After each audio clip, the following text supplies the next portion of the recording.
Hello, my B5 Nation. How's everyone doing today? Hopefully, everyone's having a great day. If not, I hope it gets better from here. We are back with another Coffeehouse Crime. This one is titled Disturbing Disappearance Leads Officers to a Horrifying End.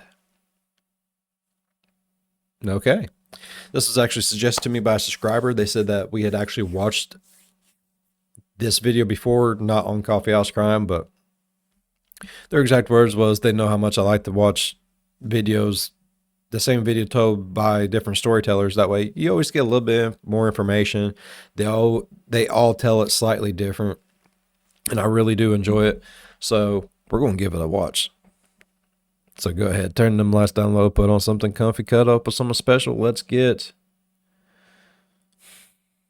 Disturbed. It's in the fucking title, bro. Hell yeah. This is Samantha Koenig, and shrouded in the darkness of one of Alaska's cold winter nights, she suddenly and mysteriously disappeared. The news terrified her family, and what followed was a prompt investigation conducted by local police. It's like a little Shake and Shack the or some FBI shit. in a desperate bid to track down the missing teenager. However, sadly, efforts initially came back fruitless. This is awful. That would be until approximately 3 weeks later, when, suddenly, her family received a photo. It was a picture of their daughter seemingly alive and well, and she was holding an issue of a recent newspaper to prove it. With this clue now in their possession, detectives knew that it was now a race against the clock to track down her kidnapper. Yep. However, little did they know just how dangerous the assailant was. In fact, this wasn't just a random abduction, but a meticulously planned attack, and one that spanned far past Samantha.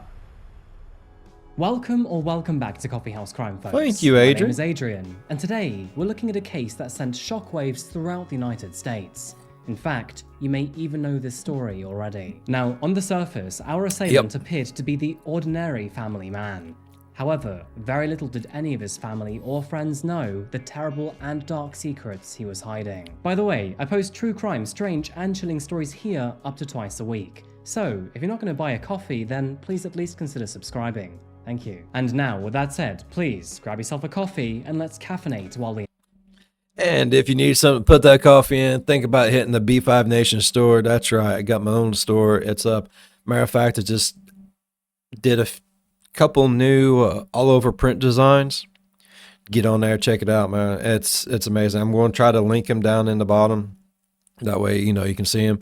But if you are a fan of Coffeehouse Crime and you love coffee as much as I do, I'm a 2-cup at a time type of motherfucker. That's just how that is. I love my coffee. It is my life's blood. Think about getting on the store, getting you a B5 Nation mug right now. It'll change your life. It won't, but it makes me feel better saying it. Investigate. This is the case of Samantha Koenig. Yeah, I remember this one. And that says Howdy, something folks, because and I don't welcome remember to America's shit most half the northern time. state. Of course, This that one being stuck out to Alaska. me. With its majestic mountains, pristine That glaciers, much. and abundant wildlife, Alaska's stunning landscapes and Kitty! features make it one of Earth's most beautiful and awe-inspiring places. Today, we're focusing on the south central part of the state. Nestled between the coastline and Chugach National I'm telling you, I love Coffeehouse Crime. I swear, he would make the best travel agent. Park, we can find Alaska's Just need to remember to leave out the murdering part. largest city named Anchorage. Also known as Anchortown, Anchorage offers many activities, including Anchortown? biking, walking, and viewing wildlife. It is well known that Puppy! outdoor enthusiasts can explore the Tony Knowles Coastal Trail, which provides 22 miles of jaw-dropping beauty. I know it's probably And like for a those of snow you who are fox or less some shit that'll eat my adventurous, face, then why but not check it's out a puppy! Alaska's Wildlife Conservation Center. The center allows many visitors to see native animals like bears, moose, and bison up close. Alternatively, if cultural history I is wanna more your pet 'em thing, all. then the Anchorage Museum features exhibits on Alaskan history, art, and indigenous cultures. Fucking love and the animals, nearby bro. Chugach State Park also offers breathtaking views of the Alaskan landscape.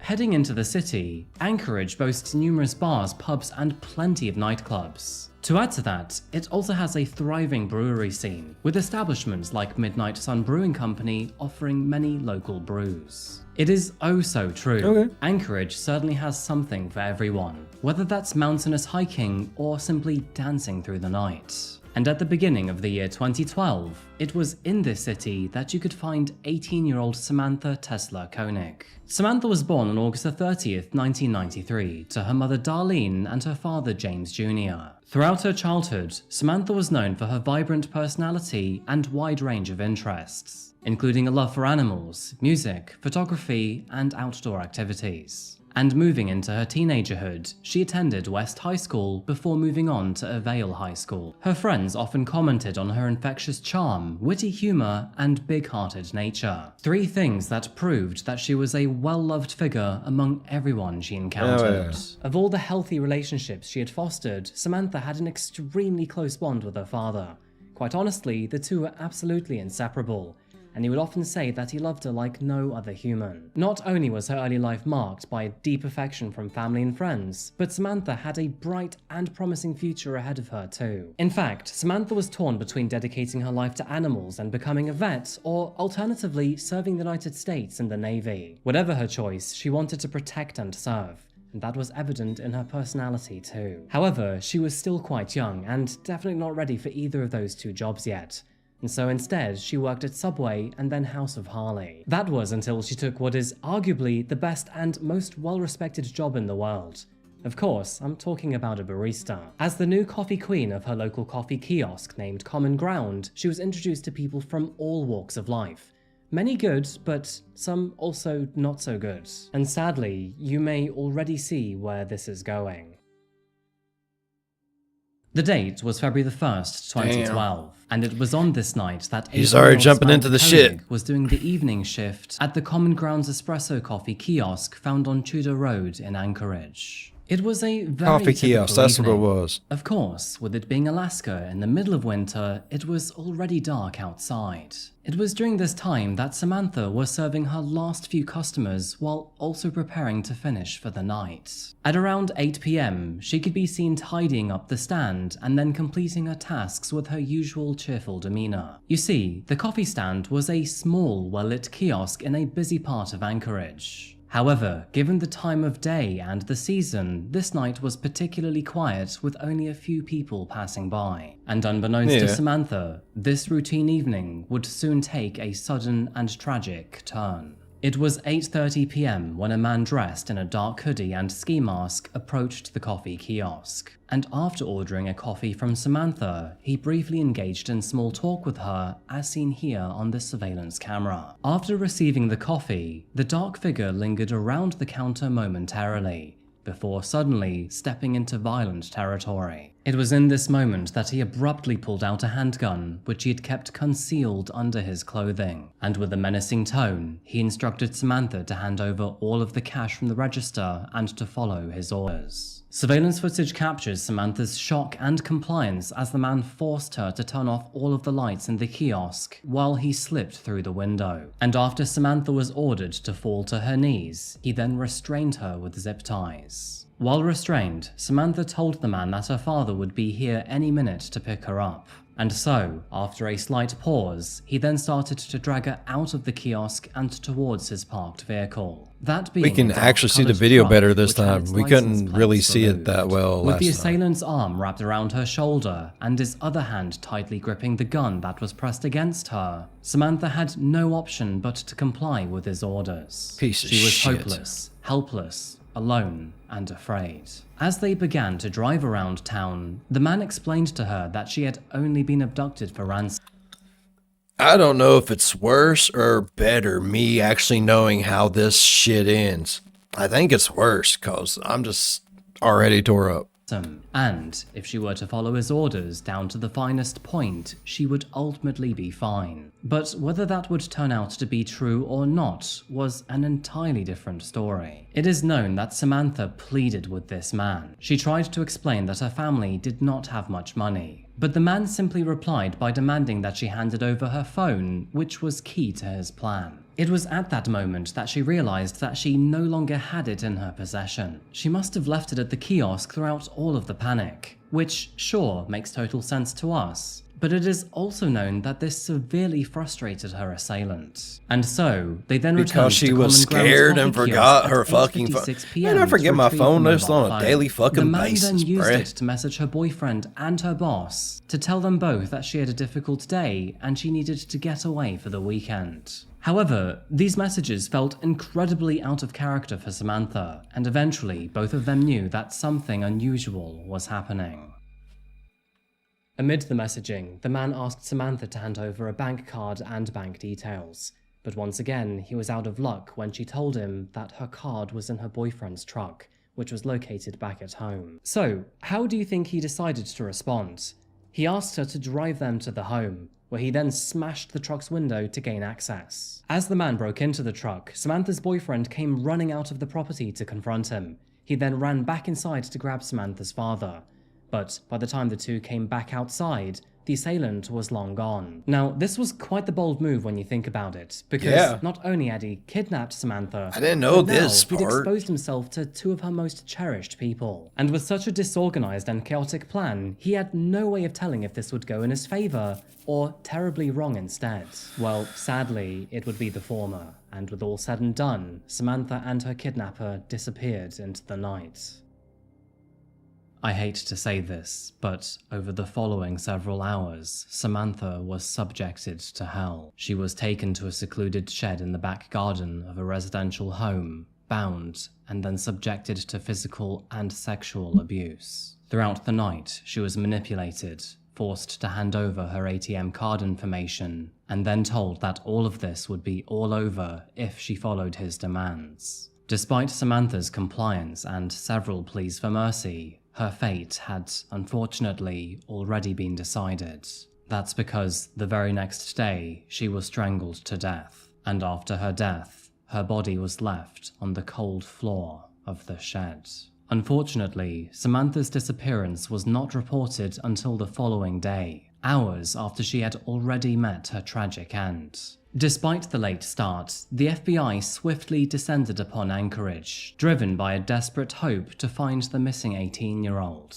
But despite their relentless efforts, nothing was found. All of their leads were frustratingly scarce, and sadly, that is when their hopes began to fade. That was until 3 weeks later, when, all of a sudden, on February the 24th, Samantha's boyfriend received a chilling message from her phone, directing him to a package left in a local park. When the Anchorage police arrived, they found an ominous photograph alongside a note. The photo showed a seemingly still alive and well Samantha, while the note itself demanded that $30,000 be deposited into her bank account. Of course, this was sure to devastate her parents, who, all in all, managed to gather $5,000, unaware of what was actually going on.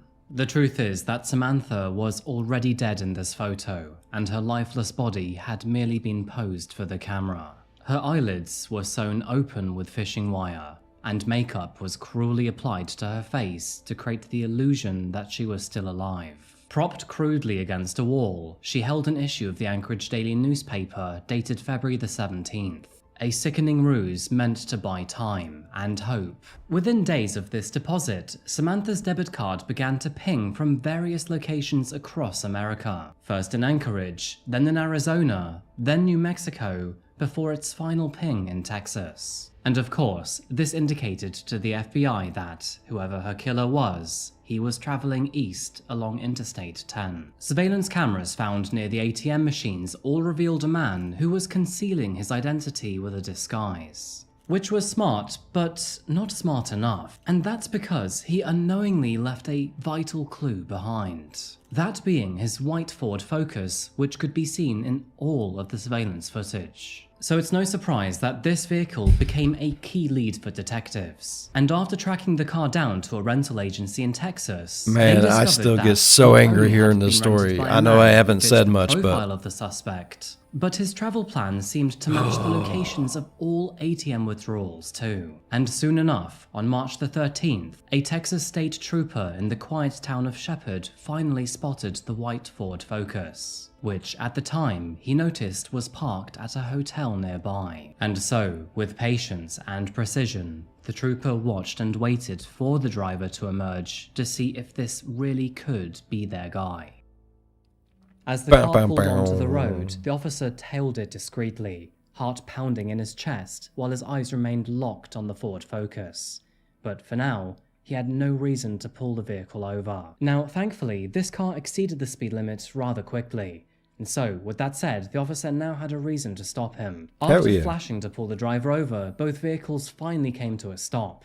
And after getting out of the vehicle and then walking up to the man behind the wheel, this man revealed himself as Israel Keyes. After a brief search inside the Ford Focus, he would find Samantha's bank card and mobile phone, therefore solidifying his involvement in her disappearance. He also found the disguise used while approaching the bank machines and what appeared to be a large sum of cash. Now, of course, this was a huge win for all detectives working on the case. But now they had Israel in custody, they had to find out who he was. Right. So, let me ask and then Who answer are the you big and what's your question here. connection, What do we know about motherfucker? Israel Keyes? Nothing so far.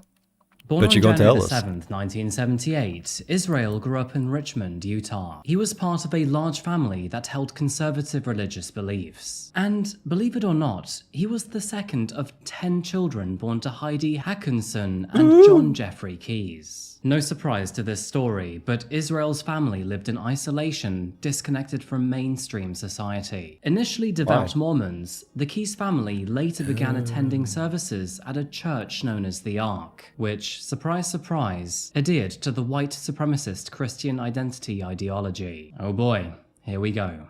Israel would later describe the Ark as fostering an Amish-like environment. Now, during their time attending the Ark, the Keyes family became friends with the neighbouring family of Chivi Kehoe, who would later be convicted for triple murder committed in 1996. Holy It is shit. noted that Israel's upbringing was largely defined by this isolation and the family's self-sufficient lifestyle. They would eventually move to a rural area near Colville in Washington, where they continued to live without electricity or any running water, of course, further alienating them from modern society. This environment fostered Israel's deep-seated antisocial tendencies, and he would later describe himself as feeling severely disconnected from people from a very young age. During his adolescence, he began to exhibit concerning signs that could evolve into future criminal behavior. That being, he developed an interest in weapons and was known to have killed animals for fun. There are other things too, which, quite honestly, You know that are means too he's gruesome crazy. to even mention in this video.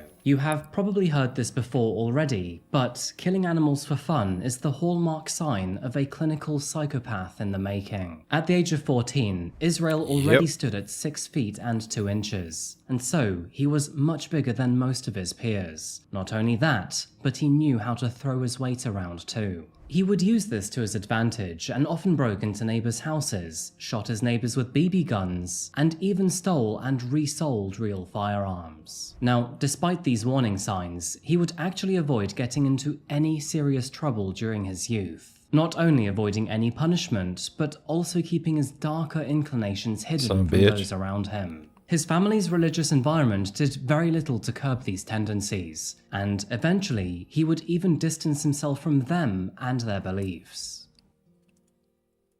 Moving into his adulthood, Israel was part of the army in 1998 and served for 3 long years. During this time, he was based in Fort Lewis, Fort Hood, and then in Egypt as part of the Sinai Peninsula Peacekeeping Force. Now, despite his seemingly successful military career, many of those who knew him during this time would later recall him to be socially isolated. Not only that, but he also exhibited very disturbing behavior. This included him expressing admiration towards Ted Bundy, and also admitting that he had no empathy for others. After being discharged from the army, Israel decided to work in construction instead, starting his own business in Alaska, where he lived with his girlfriend and their daughter. Now, you could say that outwardly, Israel appeared to be a normal, hard-working family man.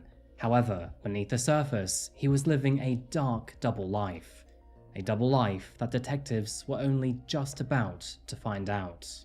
Interrogation began on March the 13th, 2012, back in Anchorage, I feel bad Alaska. for everyone As he involved sat in in this, except for this interrogation room, motherfucker. He began to disclose many details surrounding the kidnapping. During this time, he also explained how he carefully him planned smile. the abduction. As the questioning continued, Israel provided a chilling account of what followed. It was noted that he murdered her shortly after the abduction, explaining the act with a very matter-of-fact tone. He then concealed her body in a shed on his property, left it there, and then proceeded to go on a planned family holiday. Disgustingly, her body lay hidden while Israel and his family traveled to New Orleans, where they then embarked on a cruise. Israel outlined his actions in a very calculated manner, noting how he carefully considered each and every detail in order to avoid detection. He further elaborated how, 2 weeks later, he then returned to the shed where Samantha's body lay. He meticulously prepared her body, applied makeup, and adjusted her appearance to make it seem as if she was still alive. Of course, he then took the photograph used in the ransom note. Towards the end of the interrogation, piece of shit, bro. Israel finally disclosed the location of where they could find her body, explaining how he had dismembered her and then disposed of her in Matanuska Lake, where the cold waters would make it extraordinarily difficult to retrieve.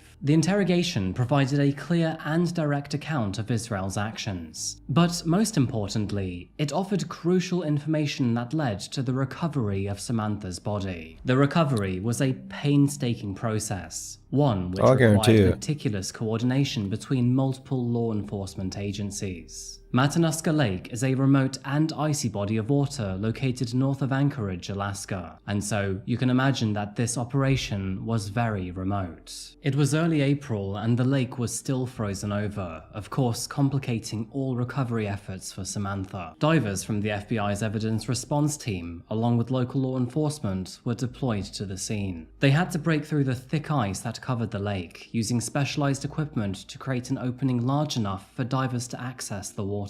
Once the ice was breached, the divers descended into the frigid dark waters of Matanuska Lake, guided by Israel's coordinates. The conditions were challenging to say the least, with visibility severely limited and the water temperature near freezing. After several tense hours of searching, the divers finally located Samantha's remains, which had been weighed down to prevent her from resurfacing. The body was carefully brought back to the surface and then transported to the state medical examiner's office. While here, they formally identified her and then conducted an autopsy. Her recovery marked the tragic conclusion and end of an intense and emotional investigation, providing her family and the community with the morbid closure that they had been seeking. That's fucking awful. Samantha Koenig was a cherished friend and beloved daughter whose presence brought warmth and joy to everyone who knew her. She had a close-knit circle of friends who admired her for her genuine kindness, infectious laughter, and the way she could make any situation brighter with her positive energy. She seemed to have a way of making people feel special and valued. Always ready to lend an ear or a shoulder to lean on, she created bonds that will forever be remembered and treasured by those who were fortunate enough to know her. Samantha's family was the cornerstone of her life, and she was deeply loved by them in return. She was a devoted daughter, a loving sister, and a source of pride and joy for her parents. Sadly, she was taken from this world by a cold and calculated killer. A killer who began to open up in his subsequent interrogations. And this is where we realize that this story is merely a chapter in Israel's books. Because it turns out that Samantha was not actually Israel's first victim. Oh really? No. In fact, from his best estimates, she was number 11. You see, we are only merely touching the surface of the morbid underbelly of Israel Keyes. A man whose dark and terrible history spans far beyond his barbaric actions against Samantha. And so, with so much to unpack here, let's just say that I'll be back with another video to reveal more secrets about his life. And of course, to pay remembrance to his many other victims. Hell yeah. So, I think I'm going to leave this story here today, folks, but as you can tell, I'll be back with a follow-up video later next month, kind of like a prequel to this story. This was an incredibly sad case to cover, and what made her murder even worse was the absolute senselessness to all of it. However, as you'll see later on in part 2, it was the catalyst in taking down one of America's most prolific serial killers. As always, I'd love to know what you think about this story. I can't wait till we get some more, Adrian. That's how I feel about it. Always leave them wanting more, bud. All right.